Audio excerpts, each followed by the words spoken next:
That the vast majority of the British public don't have any confidence that the Tory party will do anything to solve the small boats crisis. What would you do?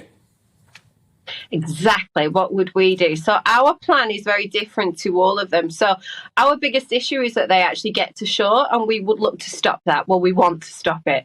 So we actually have a plan where converted shipping containers would become a holding facility, and it would actually stop people from getting to the shore, because once they get to shore, they abscond, then they go into the systems, and this is one of the reasons why our country can't cope. So that's the biggest thing for us, is that that's how we would do it. But then first of all, we've got to start looking at making it an actual deterrent. Nobody's going to want to try and cross the channel and end up in a shipping container in the middle of the sea. And then obviously true people that need any help would actually come here. But for me personally, for the next 5 years, potentially even longer, we need to have a complete and utter stop on everybody coming to this country, because we need to help the people that are here now. Would put a complete block on people, even if they were genuinely fleeing war and persecution in their country? For 5 years, yes.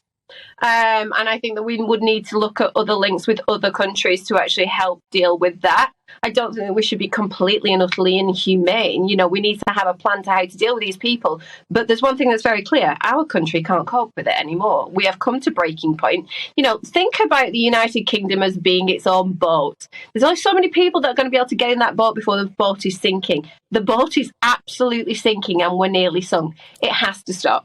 Talking of boats, you mentioned there about putting things like shipping containers or whatever offshore as a deterrent, as an offshore processing centre.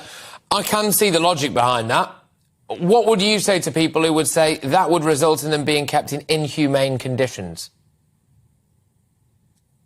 Well, we wouldn't put them in inhumane conditions, would we? Because we're a very civilised and wonderful country. We would make sure that they were taken care of, but not at the expense of the British people by, you know, providing goodness knows how much private healthcare for goodness knows how long, and the benefits that they are getting at present, and putting them in 4- and 5-star hotels. There is absolutely no need for that to be happening. So we wouldn't put them in inhumane conditions. We would do it appropriately and in a very humane way.